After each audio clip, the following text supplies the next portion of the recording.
जय हिंद दोस्तों। जैसा कि आपको ज्ञात है 69 बीपीएससी संपन्न हो चुका है और मेंस का एग्ज़ाम डेट भी आ गया है। दिसंबर में होने की संभावना है ना। तो तैयारी जल्दी से लगना ही पड़ेगा और तैयारी करने के लिए सबसे पहले आपको सिलेबस की जानकारी अच्छी तरह होनी ही चाहिए, है ना। क्योंकि इसमें अलग अलग विभाग थे। 69 का अलग था, एफएओ अलग थे, सीडीपीओ वाले अलग थे, ठीक है। तो उनके सिलेबस क्या एक ही हैं? बहुत लोगों के मन में सवाल उठ रहा है, क्या अलग अलग हैं या एक ही हैं, एक साथ एग्ज़ाम होगा, अलग अलग होगा? सारी बातों पर बातें करेंगे, ठीक है। तो पूरा वीडियो ज़रूर देखिएगा। जानकारी अच्छी लग जाए, दिल को छू जाए तो लाइक ज़रूर किया कीजिए दोस्तों, और चैनल सब्सक्राइब कर सकते हैं, ठीक है। आइए देखें क्या है सिलेबस इसका। एक जैसा रहेगा या अलग अलग रहेगा, सबको बताया जा चुका है। पहले भी एक मेरा वीडियो पहले भी आ चुका है, इस पर ये दूसरा वीडियो है। अभी मेंस एग्ज़ाम शुरुआत होने वाला है, पीटी एग्ज़ाम हो गया तो मुझे लगा कि ये वीडियो भी बना देना चाहिए, ठीक है ना। 69 बीपीएससी में आपका ऐसे हो जा रहा है नया सिलेबस के अनुसार। आपको सबको पता है GS1, ठीक है। GS1 तो रहता ही है, GS2 भी रहेगा और इसके साथ में आपका ऐसे जुड़ गया है, ठीक है। ऐसे भी 300 नंबर का जुड़ गया है। ऑप्शनल केवल पासिंग मार्क है, ठीक है। ऑप्शनल भी रहेगा लेकिन एमसीक्यू में अब प्रश्न पूछे जाएंगे 100 क्वेश्चन, जो कि पासिंग मार्क रहता है।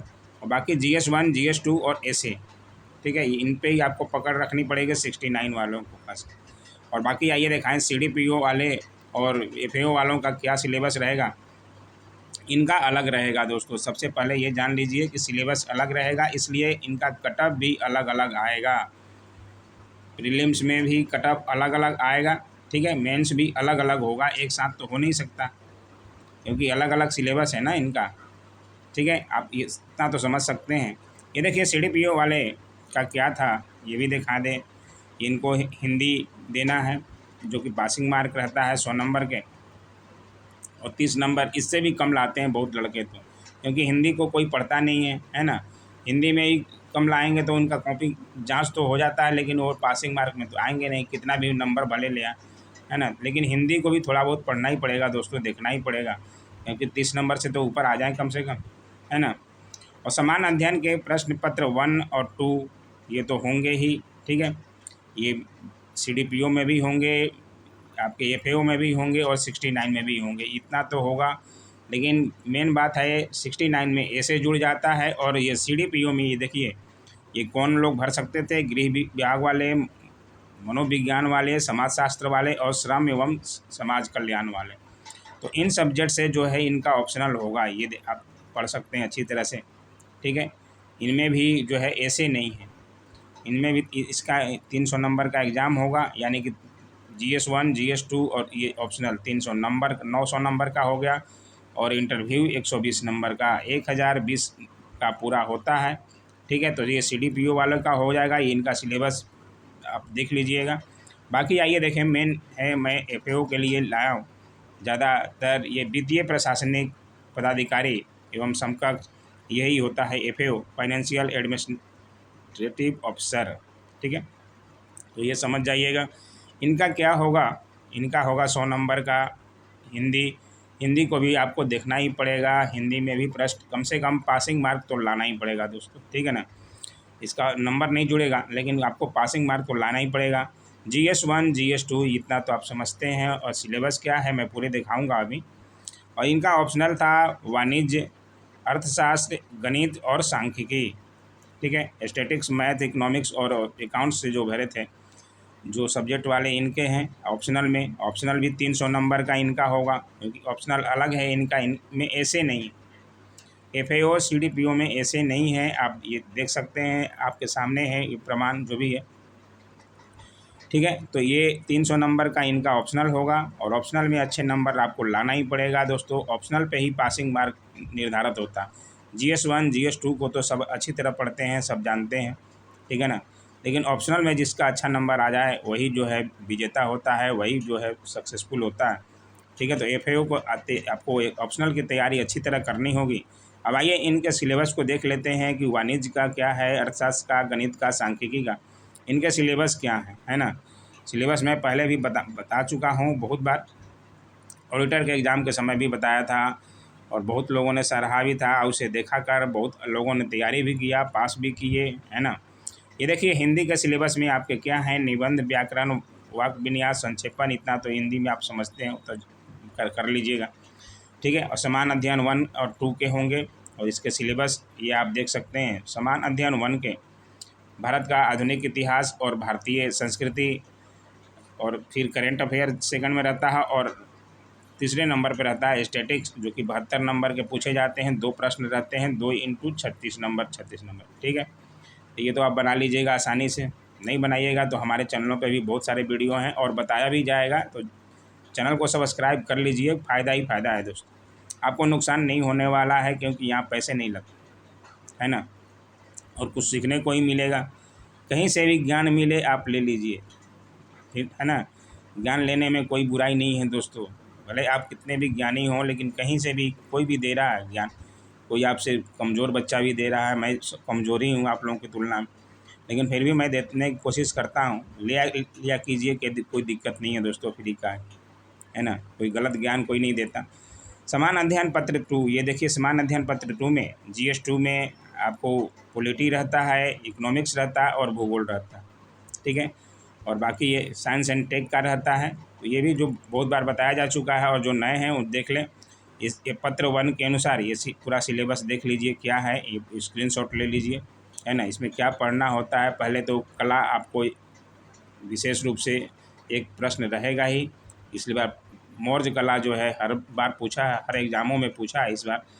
तो आपको पटना का मौर्य कला भी देखना होगा। पटना कला में सारे जो हैं मेरे चैनलों पे भी बहुत बताए गए हैं, 1-2 बार नहीं बहुत बार बताए गए हैं, तो आप वहाँ से देख सकते हैं, या अलग अलग चैनलों से, या तैयारी अपनी जो है मजबूत करना होगा, ठीक है। जातीय जनजातीय आंदोलन ये सब पे, और कुंवर सिंह पे, इन सब पे सवाल रहते हैं, तो ये करना ही होगा, ठीक है। और प्रश्न पत्र 2 में ये आपको पॉलिटी से सवाल रहेंगे ही, ठीक है। तो पॉलिटी को अच्छी तरह पढ़ लें, अर्थव्यवस्था पे सवाल रहेगा ही, ठीक है। तो उनको आप अच्छी तरह से देख लें। और बाकी आइए दिखाते हैं ऑप्शनल का क्या है। ऑप्शनल को ज़रूरी है, ऑप्शनल ही जानना ज़्यादा ज़रूरी है। सब्जेक्ट बाकी GS1 और GS2 के बारे में लगभग सब स्टूडेंट जानते ही। ये देखिए सांख्यिकी में स्टैटिक्स वालों का सिलेबस क्या है भाई, तो ये देख लीजिए। खंड 1 सेक्शन 1 में आपका प्रायिकता है, सांख्यिकी अनुमति है। स्क्रीनशॉट लेना चाहें तो रोक कर वीडियो को ले सकते हैं आराम से, ये देखिए, ठीक है।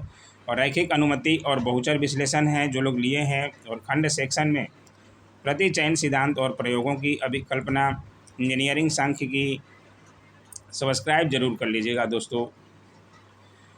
संक्रिया विज्ञान और ये मात्रात्मक अर्थशास्त्र, जनसांख्यिकी और मनोमिति, ये है स्टैटिक्स वालों का, जो उनको पढ़ना है ऑप्शनल वालों का, ये GS वालों का नहीं है। और ये मैथ वालों का, ये देख लीजिए खंड 1 और खंड 2 में कितने हैं, 3 से अधिक प्रश्नों के उत्तर नहीं देने होंगे। ये देख लीजिए क्या है, रैखिक बीजगणित। रैखिक बीजगणित में क्या क्या आता है ये आप देख लीजिए, स्क्रीनशॉट ले लीजिए, ठीक है। बहुत फ़ायदा मिलेगा दोस्तों, स्क्रीनशॉट लेकर तैयारी कीजिए अपनी।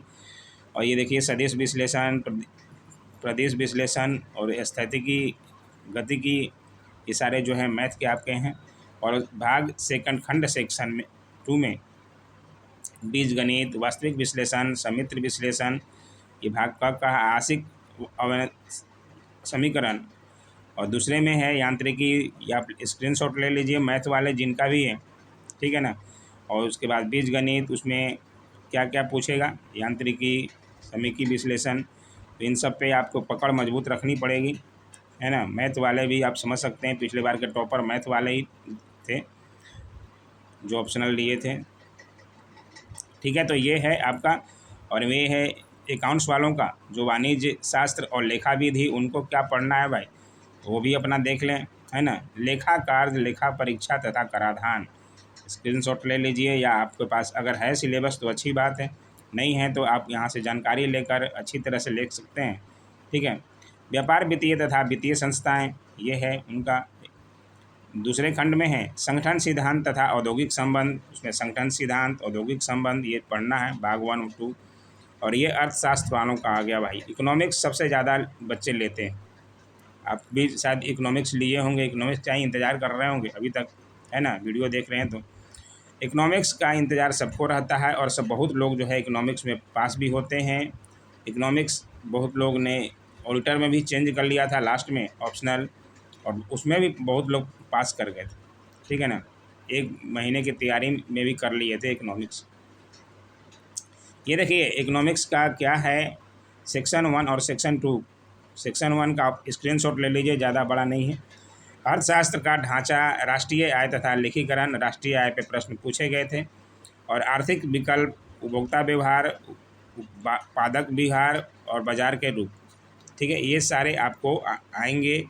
ये सेक्शन 1 के हैं। बैंक व्यवस्था इससे पूछे जाते हैं, करों के प्रकार और अर्थव्यवस्था पर उनका प्रभाव, और अंतर्राष्ट्रीय व्यापार प्रसूक पद्धति, ये सारे जो है आपके सेक्शन 1 में आते हैं। और सेक्शन 2 में 3-3 सवालों के जवाब देने होंगे, या आजकल जो भी नया सिस्टम लाया जाएगा, अभी पीएससी जाने की कितने सवालों के पूछेगा, नए तरीके के आजकल आ रहे हैं, है ना, शॉर्ट भी पूछे जा रहे हैं, तो देखे ना होगा।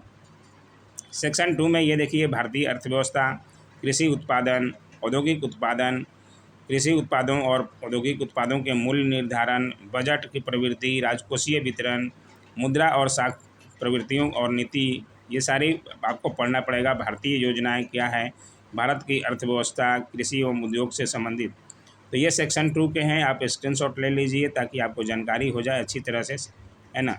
इकोनॉमिक्स वाले बहुत ज़्यादा हैं, है ना, पढ़ने वाले, और बहुत हमें लगता है कि इकोनॉमिक्स से सबसे ज़्यादा ली जाने वाली है। ऑप्शनल का चुनाव जो करते हैं इकोनॉमिक्स पे ही ज़्यादा करते हैं, है ना। शायद ईजी पड़ता होगा, छोटा सिलेबस है इसका, लेकिन बहुत डीप में भी जो पढ़ेगा उसी को जो है अच्छे नंबर मिलेंगे, वही लिख पाएगा दोस्तों। ऊपर से जानकारी रखने वालों के लिए कुछ नहीं है बीपीएससी, है ना, क्योंकि आपको पूरा डीप नॉलेज होना चाहिए, कहाँ से प्रश्न घुमा रहा उसको पकड़ के आप किस तरह से उसको लिख पाते हैं। और मेंस जो है लिखने की कला है, कितना आप लिख के प्रैक्टिस किए हैं, है ना, आपकी राइटिंग पे ही मिलता है। राइटिंग स्किल आपकी कितनी अच्छी है, तो अपना सुधार कीजिए और मेंस की तैयारी में लगिए। जिनका अच्छा नंबर आ रहा है पीटी में, ठीक है, और मेंस की तैयारी कीजिएगा तो आज नहीं कल फ़ायदा ही फ़ायदा है दोस्तों।